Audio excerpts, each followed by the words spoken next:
శ్రీమతే రామానుజాయ నమః. అందరికీ దాసోహమండి. ఈరోజు ధనుర్మాసంలో 5వ రోజు. ఈ రోజు పాసంలో గోదాదేవి కృష్ణ పరమాత్మని మాయావి అంటోంది.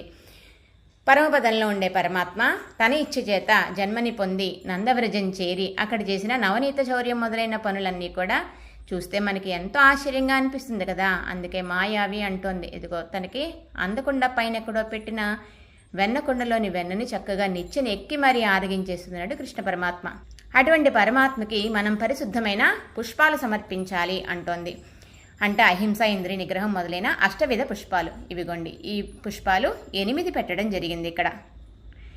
ఇంకా ఇటువంటి పరమాత్మని మనం మనసారా చింతించి నోరారా కీర్తించి మనం ఆయన దగ్గరికి వెళ్ళి సేవిస్తే కనుక మన పాపరాశి అంతా కూడా అగ్నిలో పడిన దూదిలాగా భస్మమైపోతుంది అని చెప్తుంది గోదాదేవి. ఇలా ఈరోజు మన పాలకొల్ల అష్టభుజ లక్ష్మీనారాయణ స్వామివారి సన్నిధిలోని ఆండాళ్లమ్మ జడ అలంకరించబడి ఉందండి. శ్రీమతే రామానుజాయ నమః.